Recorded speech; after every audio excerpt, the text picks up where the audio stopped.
இன்னைக்கு நம்ம சனாத்தனி சமையல்ல வீட்லயே ரொம்ப ஈஸியா அழகான 2 லேயரோட ரோஸ் கோகோனட் ஸ்வீட் எப்படி பண்றதுன்னு பார்க்க போறோம். எந்த கலருமே சேர்க்காம வெறும் 5 நிமிஷத்துல ரொம்ப ஈஸியா இந்த ஸ்வீட்டை செஞ்சிடலாம். குழந்தைங்களும் ரொம்பவே விரும்பி சாப்பிடுவாங்க. ஸ்வீட் பண்றதுக்கு ஒரு ஜார்ல சர்க்கரை சேர்த்து நல்ல பவுடரா அரைச்சு எடுத்துக்கோங்க. இந்த அளவுக்கு ஐசிங் சுகர் மாதிரி நல்லா நைஸா அரைச்சு எடுத்துக்கோங்க. ஒரு பவுல்ல 1 கப் கோகோனட் பவுடர். இது எல்லா சூப்பர் மார்க்கெட்லயும் கிடைக்குது. இது இல்லைன்னா தேங்காயோட மேல் பக்கம் இருக்க இந்த பிரவுன் பார்ட்டை மட்டும் சீவி தனியா எடுத்துட்டு தேங்காயை நல்லா துருவி எடுத்து ஒரு கடாயில துருவலை சேர்த்து லேசா கலர் மாறாம வறுத்து எடுத்துக்கோங்க. 1 கப் தேங்காய் பவுடருக்கு 3/4 கப் அளவுக்கு பொடி பண்ணி வச்ச சர்க்கரையை சேர்த்துக்கோங்க. 1/4 கப் அளவுக்கு கண்டென்ஸ்டு மில்க் சேர்த்துக்கோங்க. இது இல்லைன்னா காய்ச்சின பாலை நல்லா ஆற விட்டு 1/2 கப் அளவுக்கு சேர்த்துக்கோங்க. 1 டீஸ்பூன் அளவுக்கு வனிலா எசன்ஸ் சேர்த்து எல்லாத்தையுமே நல்லா மாவு பிசைகிற மாதிரி பிசைஞ்சு எடுத்துக்கோங்க. இதை நீங்க வச்சு சாப்பிட்ற மாதிரி இருந்துச்சுன்னா கைப்படாம கரண்டில கூட கலந்து விடுறதா இருந்தாலும் கலந்து விட்டுக்கலாம். அதே மாதிரி தேங்காய் துருவல் சேர்த்தீங்கன்னா அது 2 நாள் தான் வச்சு சாப்பிட முடியும். நான் சொல்லியிருக்க மாதிரி செஞ்சீங்கன்னா 1 வாரம் வரைக்கும் கூட நம்ம வச்சு சாப்பிட்டுக்கலாம். பிசையும் போது நீங்க பால் சேர்க்கறதா இருந்தா கொஞ்சம் கொஞ்சமா சேர்த்து பிசைஞ்சு எடுத்துக்கோங்க.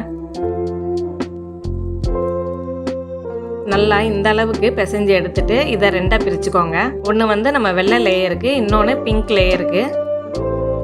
முதல்ல ஒரு லேயருக்கு ஒரு ட்ரே இல்லைன்னா தட்டுல பட்டர் ஷீட் சேர்த்து வெள்ளை லேயருக்கு நல்லா பரப்பி விட்டு மேலே ஒரு சின்ன கிண்ணம் இல்லைன்னா கரண்டி வச்சு கூட நல்லா அழுத்தி விடுங்க சமமா. 2வது லேயருக்கு நம்ம மீதி எடுத்து வச்ச தேங்காயில ரோஸ் எசன்ஸ் சேர்த்துக்கோங்க. உங்ககிட்ட இந்த எசன்ஸ் இல்லைன்னா இதுக்கு பதிலாக நீங்க கலர் சேர்க்கறதா இருந்தாலும் எந்த கலர் வேணுமோ அதை சேர்த்துக்கலாம். எசன்ஸ் நல்லா தேங்காயில மிக்ஸ் ஆகிற அளவுக்கு கலந்து விட்டுக்கோங்க. ஏற்கனவே செட் பண்ணியிருந்த வெள்ளை லேயர் மேலே இன்னொரு அடுக்கு மாதிரி இந்த ரோஸ் கோகோனட்டை வச்சு எல்லா பக்கமும் நல்லா பரப்பி சமமாக வர மாதிரி நல்லா அழுத்தி விட்டுக்கோங்க.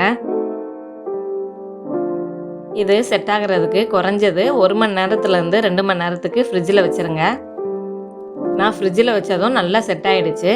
இதை பட்டர் ஷீட்டோடு எடுத்தாலே நமக்கு ஈஸியாக வந்துடும். இந்த ஸ்வீட் உங்களுக்கு எந்த சைஸில் வேணுமோ அந்த அளவுக்கு நீளமாவோ இல்லைன்னா சதுரமாவோ கட் பண்ணி எடுத்துக்கோங்க. இந்த மாதிரி நல்லா சில்லுன்னு ரோஸ் கோகோனட் ஐஸ் ரெடி ஆயிடுச்சு. இதுக்கு மேலே நீங்கள் விருப்பப்பட்டால் மேலே கொஞ்சமாக ரோஸ் எசன்ஸ், பொடியாக நறுக்கின பாதாம் இல்லைன்னா பிஸ்தாவை சேர்த்துக்கோங்க.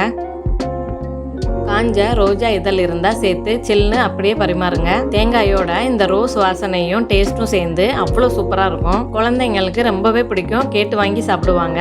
நெக்ஸ்ட் வீடியோவில் பார்க்கலாம். தேங்க்ஸ் ஃபார் வாட்சிங்.